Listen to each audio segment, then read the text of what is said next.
In this video, we will be going over the end of Chapter 5 test review questions. Question number 1. Compare each value below and write greater than, less than, or equal. To compare integers, it is helpful to have a number line.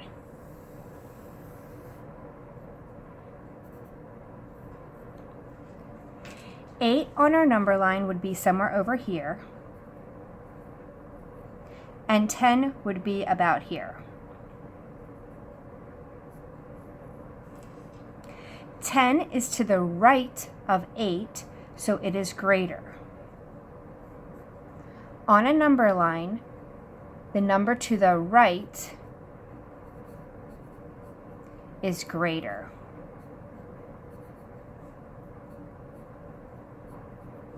The number to the left is less. -2 on our number line would be about here, and 0 would be right in the middle. 0 is to the right, so it is greater. 6 and 3. 6 is greater than 3. 3 and -4. 3 is to the right, so it is greater. -3 and 2. 2 is greater. 0 and 1. 1 is greater. -5 and -6. 5 is greater than -6.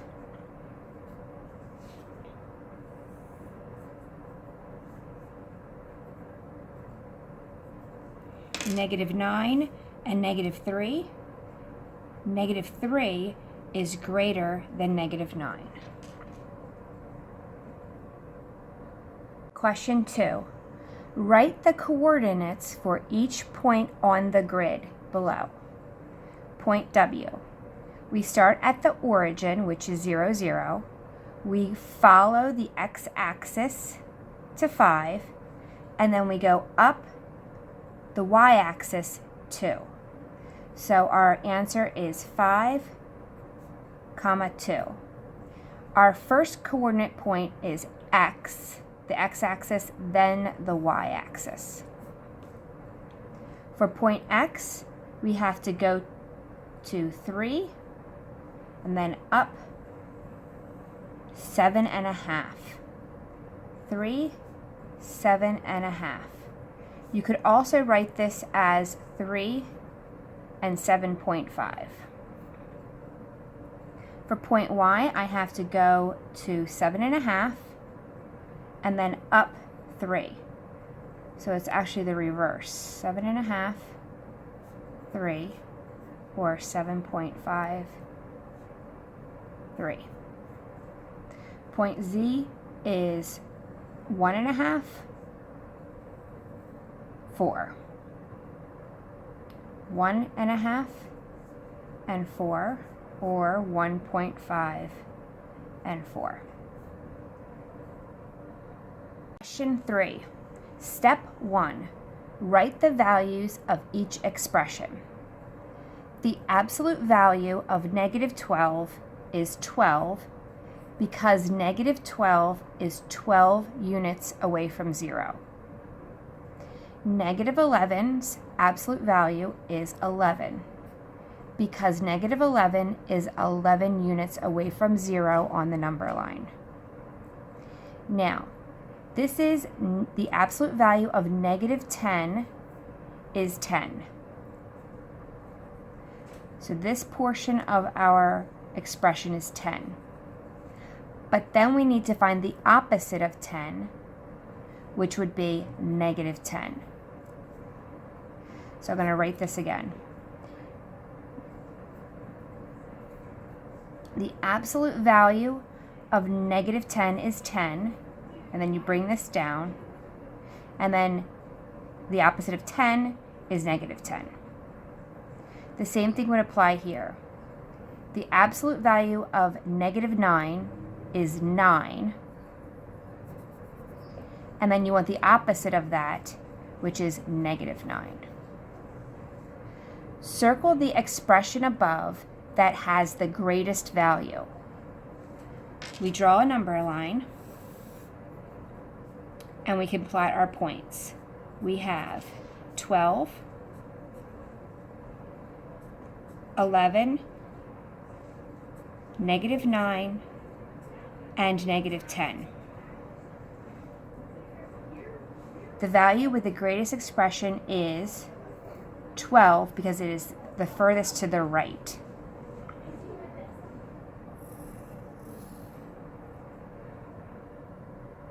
Question 4. List the integers graphed on the number line.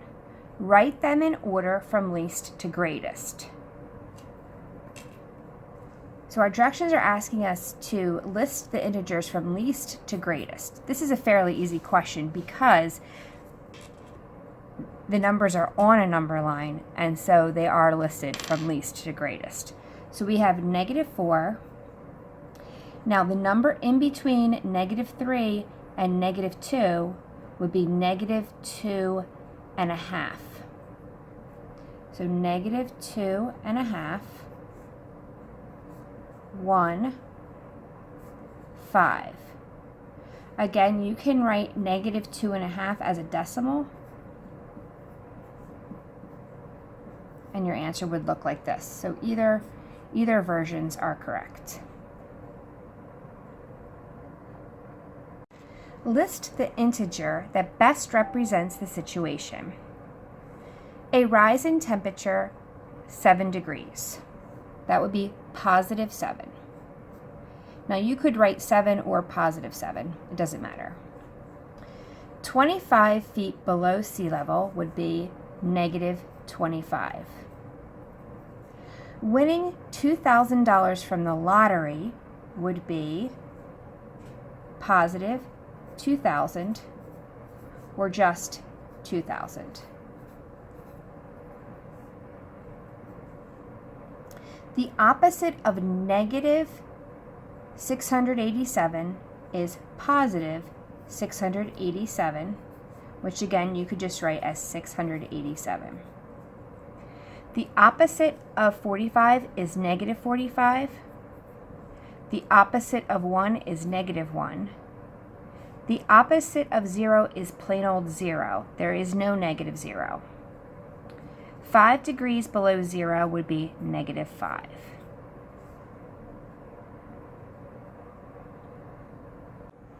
Question 6. What is the value of the expressions below? Now, I encourage you not to do things mentally because, or at least for a test, because when you do that, you are more likely to make a careless error. Take your time because the easier a problem is, the more likely that you're going to make a careless error. The absolute value of -21 is 21, plus the absolute value of 3 is 3. When you add these together, you get 24. The absolute value of -15 equals 15, minus the absolute value of 8 is 8. 15 take away 8 equals 7. The absolute value of -60 is +60, plus the absolute value of -13 is +13. When you add these values together, you get 73. Question number 7. It snowed on Thursday night. On Friday morning, Jessica shoveled 6 of her neighbors' driveways. In all, she got paid $62. On average, how much did she get paid per driveway? For all 6 driveways, she earned $62.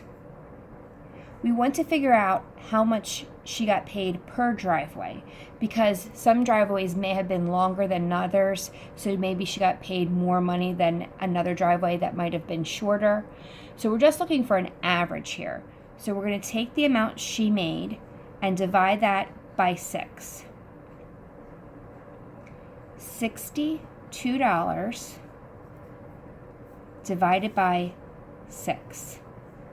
6 is able to divide 6 one time, which equals 6. I subtract, I get 0. Bring down the 2.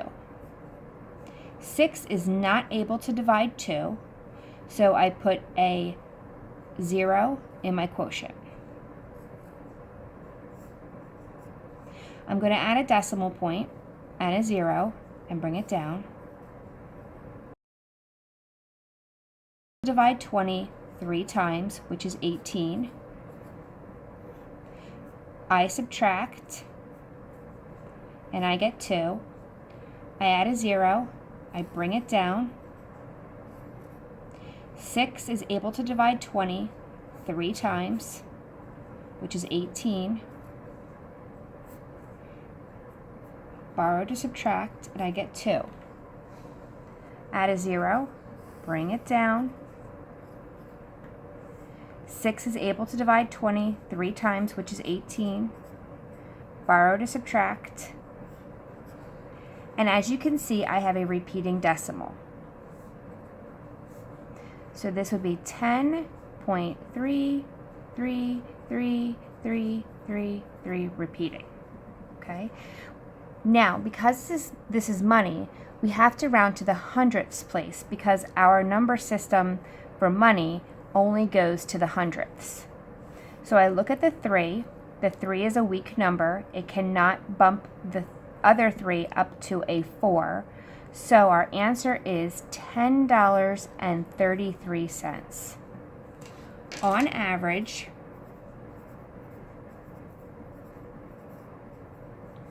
Jessica earned $10.33 per driveway.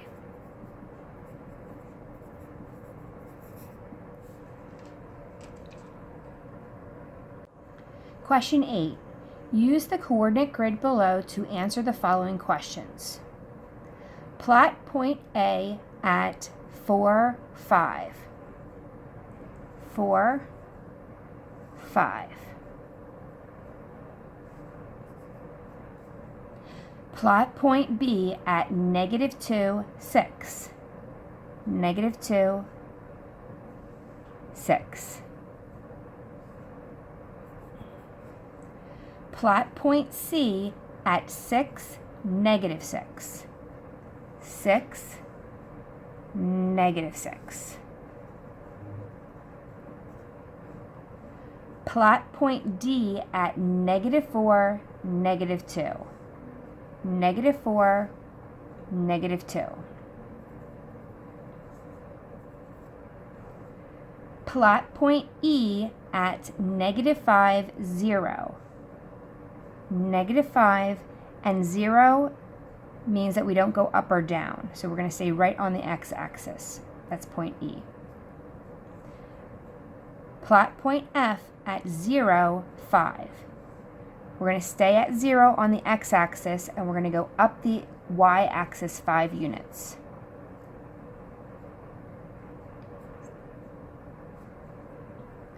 Which point is in quadrant 1? Point A. Which point is in quadrant 2? B. Which point is in quadrant 3? D. Which point is in quadrant 4? C. Remember, you're going to go counterclockwise when you label your quadrants.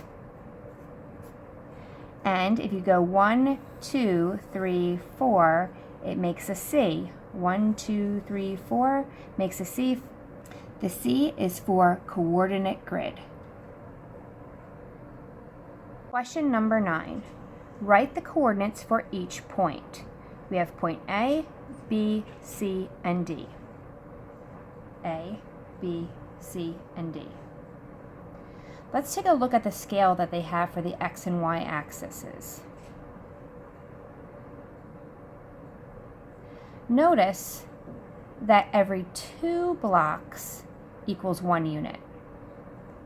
Typically, each line would be a unit, but not always. In this case, 2 blocks over equals 1. Well, what does that mean for the halfway point? Well, that's a half. So here we'd have 1/2, 1, 1.5, 2. Going up, we'd have a half, 1, 1.5, 2. Over here, we have a half, negative half, sorry. Then we have -1, -1.5.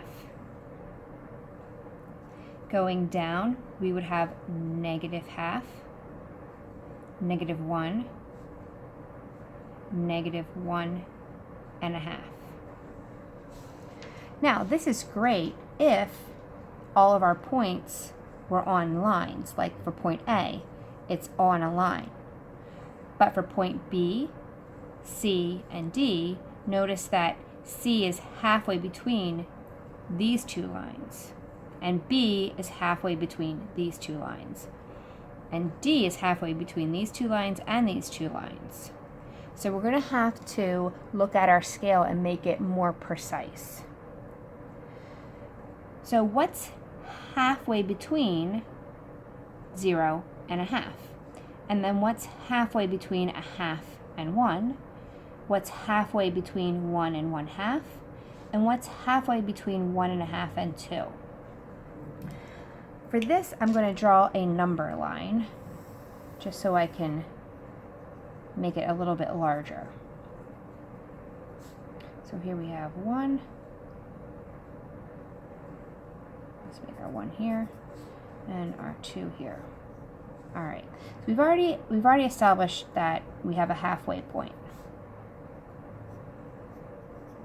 But we want to know what are the halfway points of the halfway points. Well, a half of a half equals a fourth. So this would be 1/4. Now, this halfway point would actually be 2/4. We reduce it to 1/2. And then that means that this is 3/4. And 1 is 4/4, which we reduce to 1. So if we continue this, this would be 1 and 1/4. This would be 1 and 2/4, which is 1.5. This would be 1 and 3/4. And then this is 1 and 4/4, which equals 2. So for our scale, we have 0, then a fourth, then a half, then 3/4, then 1, then 1 1/4, 1 1/2, 1 3/4, and then 2. Okay? Now, I'm not going to add those numbers to my number line just yet because it will be crowded. But I'm going to draw where they would be located. And then when I solve my problems, then I'll be able to write the number. All right. So point A, we follow the x-axis over to 1.5. And then we go up to 1 and 1/2. All right, let's take a look at point B. We follow the x-axis over to a half. Then we go down, and our point B is between -1/2 and -1. So it's right here. So what's between 1/2 and 1? Well, here we have 1/2, and here we have 1, and 3/4 is in the middle. And because we're in quadrant 4, that's actually going to be a -3/4. So this would be -3/4. All right, point C, we're going to follow the x-coordinate over to -2. Then we're going to come down, all right, and C is halfway between -1 and -1/2. So here we have 1 and 1/2, and what's between? 1 and 1/4. So this would be -1 and 1/4. So that's our second coordinate, -1 and 1/4. For point D, we're going to follow the x-axis over, all right, and it's right here. What's between 1 and 1/2? 1/4, and in this case it's going to be negative. So that's -1/4.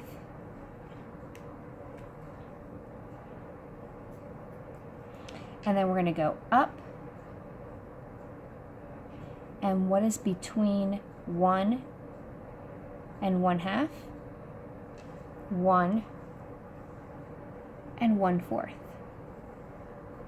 So our second coordinate is 1 and 1/4. And there you have it. Question 10. The point 6, 5. Which statement is true? A, the point 6, 5 has an x-coordinate of 6 and a y-coordinate of 5. Or B, the point 6, 5 has an x-coordinate of 5 and a y-coordinate of 6. Just like the alphabet, x comes before y. So 6 is our x-coordinate, 5 is our y-coordinate. The answer is A.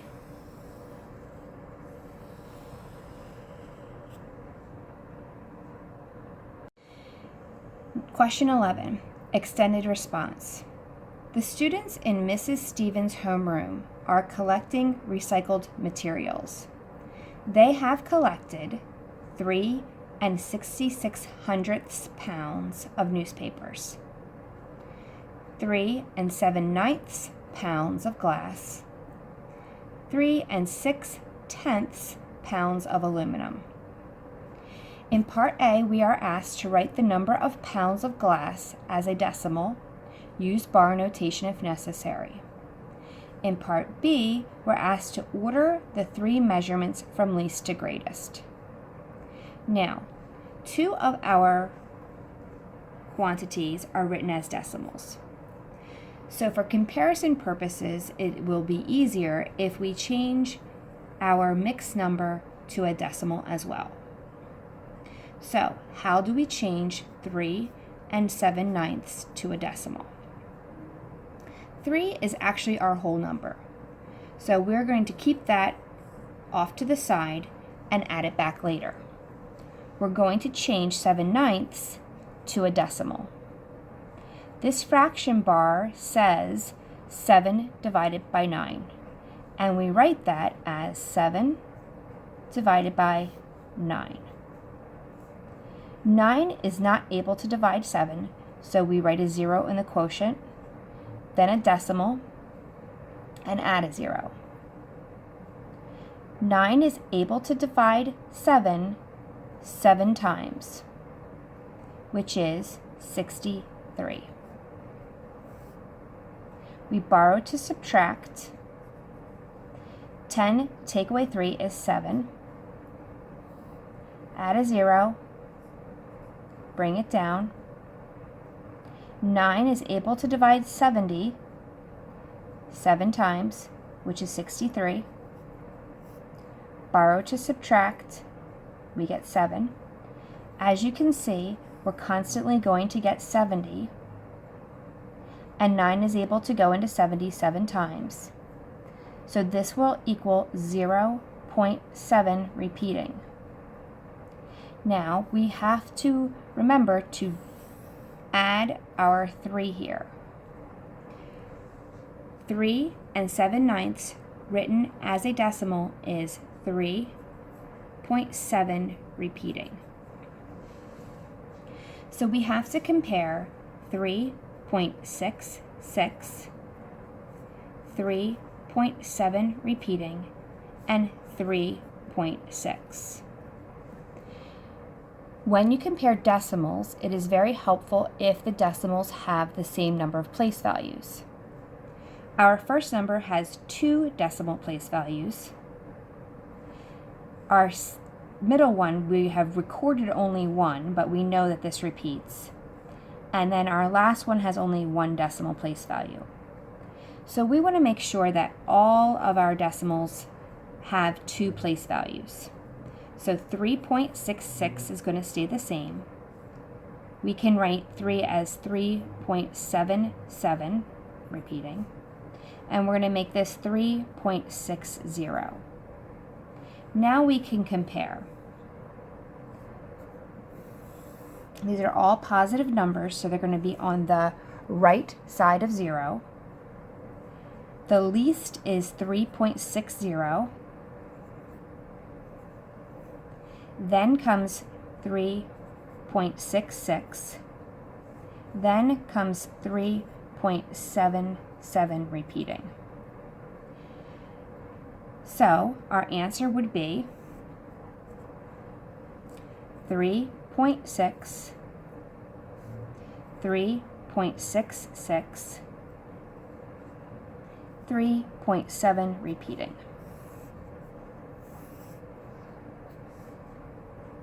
And there you have it. This brings us to the conclusion of our study guide, and you can do it for sure. This test is about paying attention to the details and being precise. So when you take your test, don't rush, take your time and double check your work. Wishing you the best.